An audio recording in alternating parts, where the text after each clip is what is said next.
I'd like to begin this session by briefly but clearly looking at each of them, fundamentals, those basics that build the foundation for accomplishment, productivity, success, and lifestyle. Fundamentals form the beginning, the basis, the reality from which everything else flows. And remember, there are no new fundamentals. Fundamentals are old, well established. Beware of someone who claims to have a new fundamental. That's like someone who claims to manufacture antiques. We would have to be suspicious, right? So fundamentals, basics, they are so very important to understand and consider and practice if you wish for the good life. And may I add here, make sure you don't go looking for the exotic answers to success. Success is a very basic process. It doesn't fall out of the sky. It doesn't have any mysteries, nor does it fall into the realm of the miraculous. Success is merely a natural result that comes from the consistent operation of the practical fundamentals. As someone wisely remarked, to be successful, you don't have to do extraordinary things. Just do ordinary things extraordinarily well. And I'd like to take just a few minutes and go through these 7 fundamentals with you. I think you'll find it very interesting. The first fundamental is a constant plan for setting, rearranging, evaluating, and strengthening the purpose of your goals. Setting goals is a very important part of our life's process. It's a basic fundamental. In fact, if you will work hard on setting goals, put together a plan for setting goals, reevaluate them, rearrange them, constantly talk about them, go over them again and again, I tell you what this process will do, in my personal opinion. It'll put you in what's known as the top 5%. And if you want to be successful, if you want your life to really change in major ways, this is one of the fundamentals.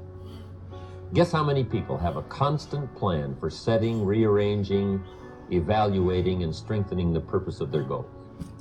The answer is very few. In fact, if you will do this, you will become among the few who do, that become the envy of all who watch. So that's number 1 fundamental for success. Get together with your family, your wife, your husband, your children, your business colleagues, and make it one of the major fundamentals in your life, constantly setting, rearranging, evaluating, and strengthening the purpose of your goals.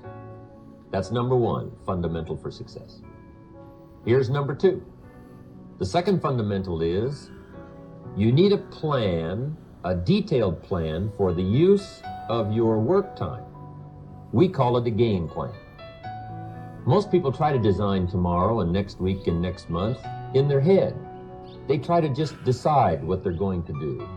And most people don't even think that far ahead. They think, I have to get up in the morning and go to work, and that's about the extent of it. But a game plan for financial independence, a game plan for your work time, a game plan for your personal time. The family needs a game plan so that you won't miss some of the important things that are helpful to your life and to your success. The kids need a game plan. Mom needs a game plan. Dad needs a game plan. You need a business game plan. You need a game plan for your office. If you're in business, a game plan for your business. A detailed plan for the use of your work time. In the leadership seminar, we talk about how to put together this detailed plan for the day and for the week and for the month. How to stretch out a plan for 6 months and for a year. In doing business around the world, we found that you have to detail the plans in great detail. Otherwise, sure enough, you're going to miss something. And I can promise you that a detailed plan for the use of your work time will put you in the top 5%, because most people don't have them. So that's the second fundamental for success. Now here's the third fundamental for success. Consistent plan for the gathering of knowledge. Most people get ideas just spasmodically, or when someone happens to come by, or they just happen to hear someone, or they happen to read a book that might have some ideas that could help to benefit their life. What I'm saying is we all need a consistent plan for the gathering of knowledge, a consistent plan for going to the library, a consistent plan for attending the lectures, attending the seminars. When you listen to a sermon, make sure you've got your journal to take notes. Wherever you go, gather knowledge, but gather it on purpose. Do it constantly, do it daily, and do it consistently. We need a consistent plan for reading books. Most people just read books haphazardly, spasmodically, or most people just don't read at all. Or they don't have a good plan for reading the right books. Sure enough, the man reads the comics instead of the classics. And he misses all the things that could really benefit his life because he doesn't have a plan. Here's a good thought to consider. Rarely does a good idea interrupt you. Good ideas must be pursued. You must go where they are. You must seek them out. And there's an important Bible phrase that says, if you seek, if you search, you will find. Sure enough, a consistent plan for gathering knowledge, reading the books, attending the lectures, putting together ideas and having a place to capture them like a journal where you can repeat them and go over them. That's a fundamental that if you'll follow it, will put you in the top 5%. Guess how many people have a consistent plan for the gathering of knowledge? Answer, very few. And what you want to be is one of the very few. Now here's the fourth fundamental for success. Number 4 is an association of people of common interest in progress, success, ideas, and philosophy. If you have a constant association of people who can better your life and better your lifestyle, you can't believe the progress that you can make. Mr. Schoaf shared with me when I first met him when I was 25 years old. He said, Jim, to do better, you've got to get around the right people. I have a good phrase for you. Never mistake the power of influence. The man says, well, I live here, but it doesn't really bother me. See, that's not true. He says, I'm around these people, but they really don't bother me. See, that's not true. Whoever you're around, whoever you're with, is exerting some kind of influence on your life. And what you must do, and this would be the good year to do it, the first year you've heard about it, is make plans to get around the right people. People who talk positive ideas. People who talk philosophy, the refinement of philosophy. See, just the latest joke won't help. You've got to get around people who read, people who are successful, and people who are growing and changing. Otherwise, your influence is going to be in the opposite direction. And I know most of us, wherever you work, you have to be around some negative influences. But what you must do is counterbalance that by an association of the right people, getting around the right people who can help to change your life for the better.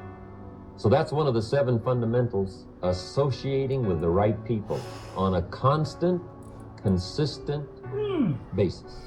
So work on that one. And it's one of the 7 fundamentals. If you will work on an association of the right people who can help you to grow financially, personally, spiritually, socially, sure enough, it'll put you in the top 5%. Guess how many people have an association of people of common interest in progress, success, ideas, and philosophy? Answer, very few. But be one of the few. Now here's the 5th fundamental for being successful. Number 5 is a clear picture of what you intend to do with your present resources. That's a fundamental. Figuring out a plan of what to do and how to manage your present resources. Most everyone I talk to has already got something. The big question is, what are you doing with it? Most everyone has some time, they have some resources, they have some money, or they have a paycheck, or they have some kind of resources, or they have some kind of net worth. The big question is, what are you doing with it? Where are you investing it?